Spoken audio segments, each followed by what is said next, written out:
Guys, good morning. Happy Monday.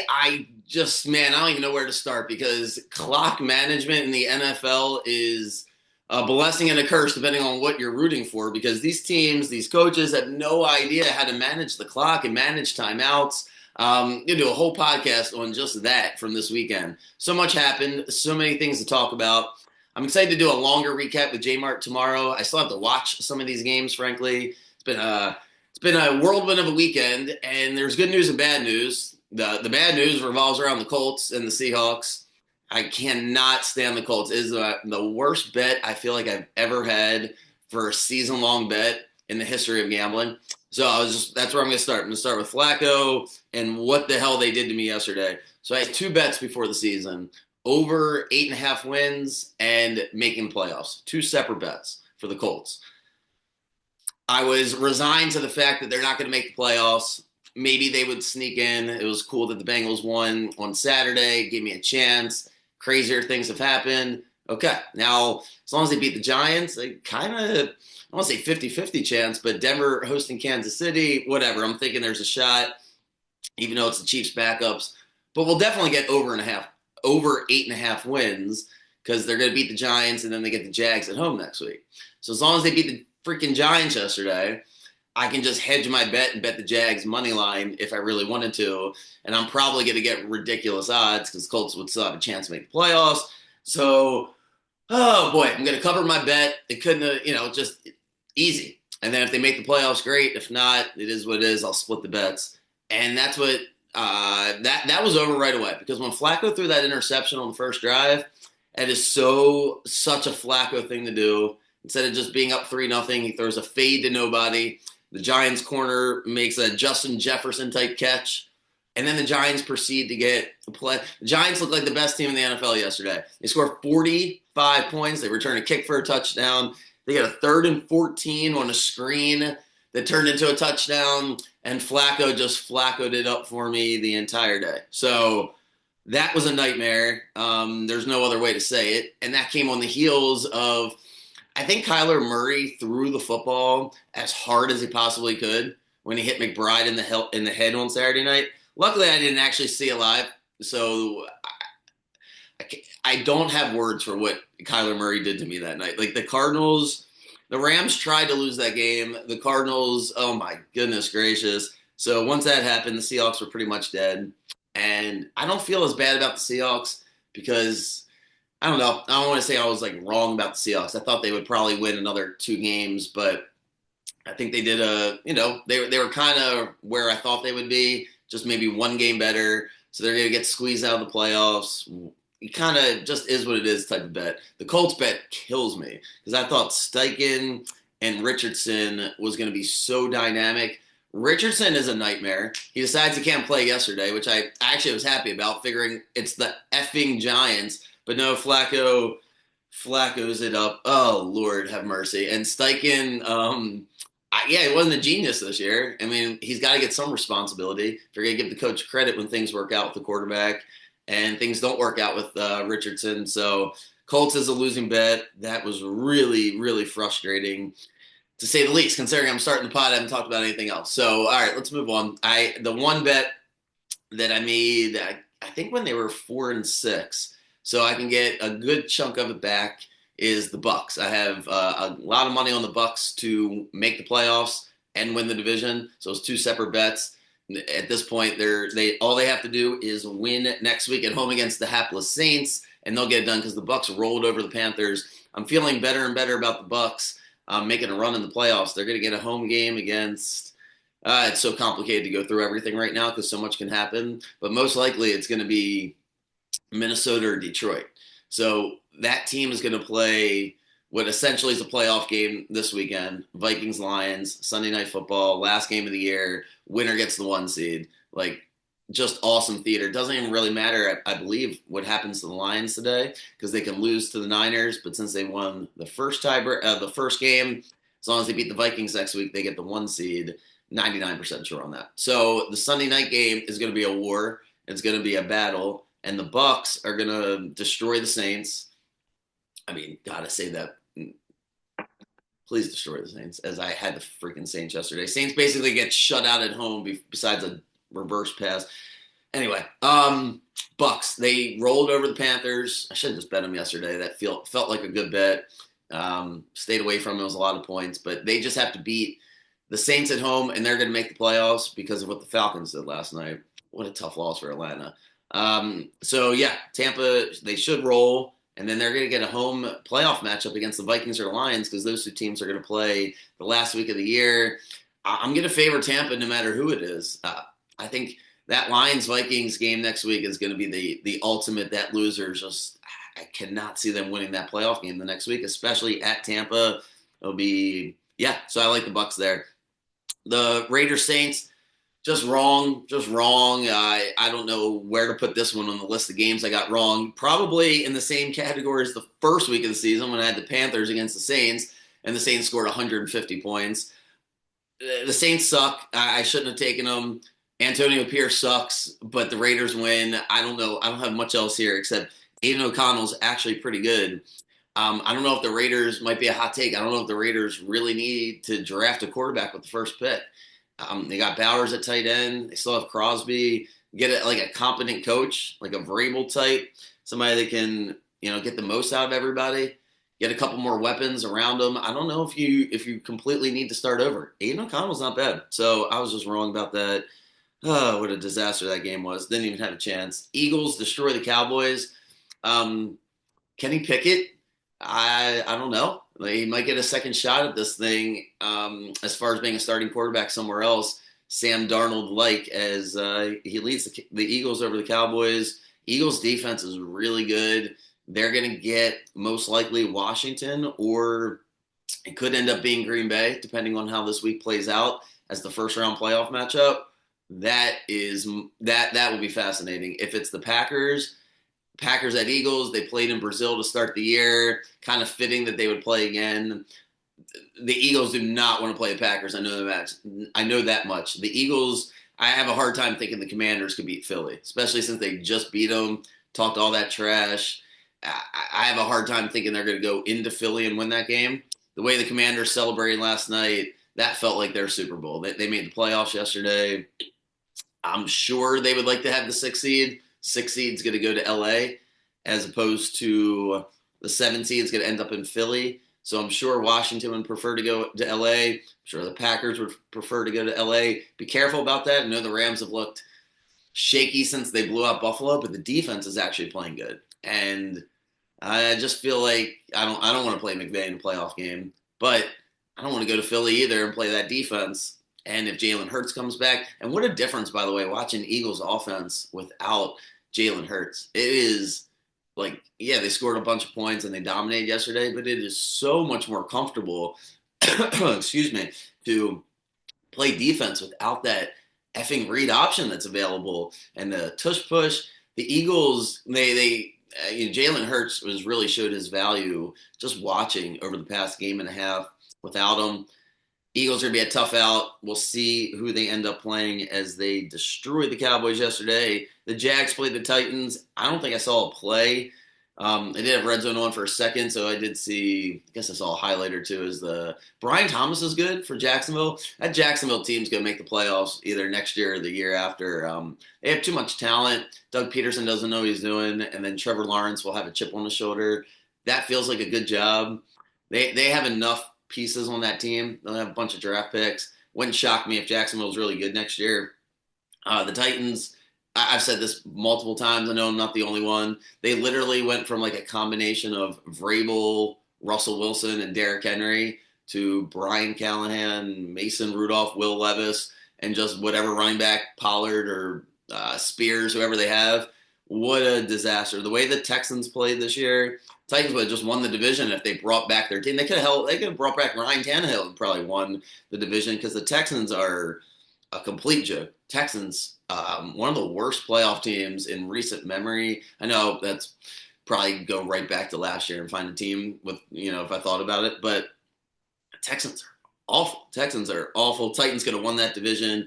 Instead, they let the GM make all the decisions, and now their team is a dumpster fire. Dumpster fire describes the Jets pretty well. As Buffalo, I'm telling you, Buffalo winning these games with the offense and not looking great the past couple of weeks, is either a sign that they're going to lose that 2-7 game, and this is just like Buffalo's just done. They kind of tapped out, or this is the best thing that could happen to them.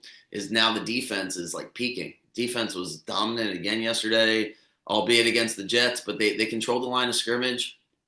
Aaron Rodgers. I mean, I would assume people are more looking forward to his interviews or nothing from him than watching him play. And it's just very, I don't know if it's over. I don't know if I even care. There'll probably be something to talk about in the offseason when there's less to talk about because I don't like giving relevance to nonsense when there's so much football to talk about. And the Bills just rolled them. So Buffalo in an interesting spot as, Josh Allen, if they don't protect him, he makes too many, I don't think you should have done that. And I would just be a little nervous about whatever pass rush is coming to Buffalo that first round. If it's Pittsburgh, just be careful. I think you'd much rather end up with whoever gets that 7 spot, even if it's Cincinnati, maybe avenge definitely the Dolphins if they get in. But if they're going to be stuck with Pittsburgh, if Pittsburgh ended up going all the way back down there, that would be tough. And that Broncos pass rush, Buffalo just better get the lead. That's what I'll say about the Bills, as they were begging to give the Jets a chance in the first half, just couldn't do it. Dolphins, Browns, didn't see any of it, but I'm glad Tyler Huntley got the win, and Miami's alive. Miami actually has a pretty decent shot here. So the way the AFC last spot's going to work is Broncos win, they get it. If the Broncos lose, Miami gets it as long as they win. The Bengals need Miami to lose and the Broncos to lose. So, excuse me, Cincinnati needs Miami. Yeah, I think I said that right. One more time. So Broncos win, they're in. Bengals have to win, and Miami has to lose, and the Broncos have to lose. The Dolphins just need the Broncos to lose, and then they have to win. So the pecking order is Broncos, Dolphins, Bengals. That'd be a funny. I don't know if funny is the right word to be in. The storyline that nobody saw. The Dolphins are just completely irrelevant. Nobody really factored them into anything. They were behind the Colts in the pecking order. And then the Colts lose.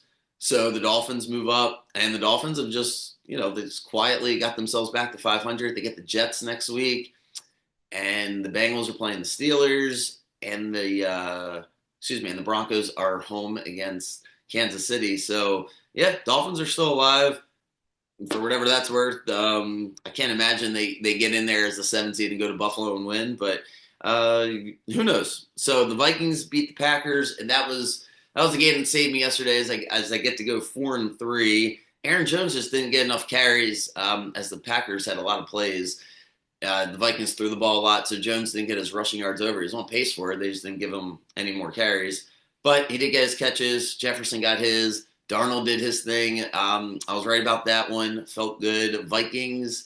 If I'm the Vikings, I hope yesterday wasn't the Super Bowl. Part of me thinks it is. Part of me thinks the fact that they let Green Bay back in and then held on gives me a bad feeling going into that Lions game. I think the Lions are going to beat them next week. I don't think that's the hottest take in the world. Detroit will be home. They'll have the chance to get the 1 seed, probably for the first time ever, at least as long as I've been alive.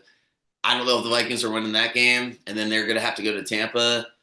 If I'm the Vikings, I'd rather go to LA, get back in the dome where I'm comfortable. If they got to go to Tampa, yeah, part of it will feel like a vacation going from the cold to the warm, but I don't know. I hate that matchup for the Vikings. If they're at Tampa, I absolutely hate that for them. It's a little Darnold-Baker rivalry going on from the Carolina days briefly. That, to me, feels like what's going to be the wild card matchup. Most likely, I could see that being the Monday night game, if I had to guess. But I don't get so ahead of myself because a lot can happen this week. But the Vikings did beat the Packers. I'm sure the Packers care that they lost, but if I'm Green Bay, I don't know if it's much of a difference to go to LA or Philly, one way or the other. They weren't going to win the division. They're going to end up in LA or Philly. I don't think there's a world where they end up in Tampa. So we'll see. Packers are going to have to win 3 road games. They're capable of doing it. They have their holes. It'll be fascinating to watch them in the playoffs as Jordan Love goes for, I guess, year two in the playoffs. They had the Niners last year, and he threw that terrible pick. See if he can redeem himself. Falcons-Commanders game, you got to go back and watch this game. Like, I'm rooting for Washington, so thankfully they come out with a win. But the Falcons went from Raheem Morris and one of Kirk Cousins or Michael Penix, and you know, other defensive players that they could have drafted with the eighth pick or signed free agents if they wanted to draft Penix. Instead, they end up with Kirk Cousins and Michael Penix and Raheem Mars. I'm sorry, they could have had Bill Belichick in there, and they clearly wouldn't have lost that game yesterday. That was a disaster for the Falcons. Time management, just no idea what they're doing. This was predictable that the Falcons would have a season like this. Tried to fix it all in 1 year. Too much turnover. Cousins is done. Penix is good enough. There's spots here or there. He looked like a rookie. Falcons are basically cooked. They got to win next week against the Panthers, and they need the Bucks to lose. God help me if the Bucks lose. There's no way they're losing that game at home against the Saints. I can't see that happening. So Falcons are basically finished, and we have the 7 teams for the NFC all figured out.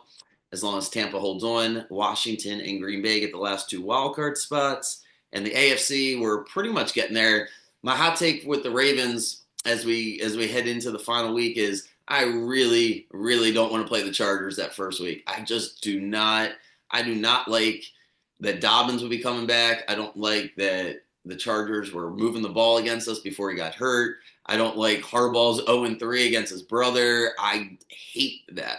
I hate that the Chargers came here and beat us in the playoffs before. I do not want to face the Chargers. Derwin James, if you had to pick an ideal spy for Lamar, there's nobody. Get to my Lamar rant before I go. But Derwin James, the safety for the Chargers, is up there on the very, very short list of who would you prefer to have as a spy for Lamar for the whole game. It can't be a linebacker. That one doesn't exist. It's got to be a safety like Derwin James. Lamar's unstoppable, but God, I do not want to have that matchup. And it looks like that's where we're headed. I'd much rather somehow get the Steelers or the Texans. I know the Texans means we have to go on the road, and we just beat them 31-2. So part of me doesn't want to play the Texans. I want to find a way to play Pittsburgh at home. I haven't gone through every scenario to get there. I'm sure there's one out there, but I would really like to get Pittsburgh at home. That's the matchup I want because it's not going to be the Broncos at this point. Since the Broncos lost, whoever that last spot is going to end up in Buffalo. So we are headed towards Chargers, Texans, Steelers. One of those 3, either on the road at Houston or home against the Steelers or Chargers. And I just really don't want to play the Chargers. But most likely it is because as long as the Chargers beat the Raiders, which, well, I don't know. Aiden O'Connell looked pretty good. That's where we're going to end up. Baltimore, they are the Lamar rant before I go. So if you're watching the Bills game, if you watched both games, on Christmas and really all season long, then you watch this Bills the past couple of weeks, Josh Allen is amazing at football, like absolutely amazing, makes great plays, does great things. There's just no comp. There's just no comp. Like what Lamar, his value, and watching Jalen Hurts, I would argue, those 3 guys, the ability to run and put that kind of pressure on the defense, it's just absolutely the most valuable weapon.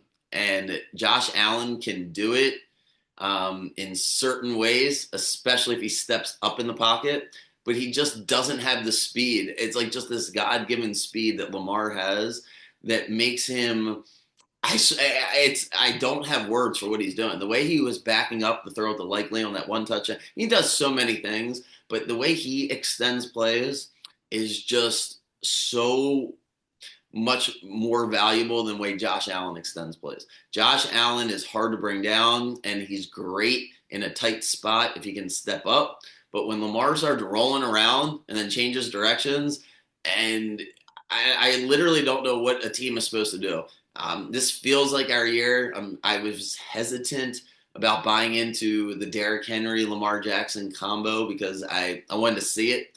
I felt like it was kind of strange that Henry's market wasn't, like overwhelming. So I kind of bought into what most people did, which is, man, are you sure he still has it? How much does that change the Ravens? I think it's been perfect. He's got the perfect temperament. It's Lamar's team. Flowers, and we're healthy. The defense is peaking. I just don't want the Chargers in that first week. That just is a really tough matchup when you keep kicking your little brother's ass over and over and over again, and it's just a tough one. So, but besides that, I feel good going to Buffalo. I mean, we destroyed them earlier in the year. Psychologically, that's got to play a part. And I don't care what the weather is or what's going on. Lamar, I think it's his time. I think if anything, we get to the Super Bowl. I know we're used to winning both Super Bowls. I'd be anxious to see how those 2 weeks play out when we got there. I just really like the way the Ravens are playing. So excited about that. Excited to get to not touch the Corbin Burns until I get back to Georgia. So I'm leaving this morning. I guess I'll do that on Wednesday. I won't bog down the podcast tomorrow with J-Mart. But yeah, we'll do Orioles. We'll get ready. I'm excited to announce a bunch of things that are going to be happening here with the company once we finish up football season, move more into basketball. And yeah, so leaving this morning, head back to Georgia, be on the pod tomorrow with J-Mart. If you guys need anything, just reach out. Appreciate the nice comments and well wishes from people. Yeah, very appreciative that I am still rolling around here. So I'm going to make this better. I promise. So thank you for sticking with me. Lions, Niners tonight. Not a ton of relevance in this game. As like I said, the Lions, they win next week and they're going to get the division anyway. I'm sure they'd like to win. This is where they were last year, right before they lost. I'm a little surprised that it's 3.5 points. I would think it would be closer to 6. So I'll dive into it a little bit more. And Lord help me, can I win a standalone game? It's been a little while. So it was a better week this week, a little bit. But I want to finish off strong. And then we got the bowl games, playoffs coming up, New Year's Eve and then New Year. So a lot going on. Appreciate you guys. Have a great day. And yeah, see you guys tomorrow.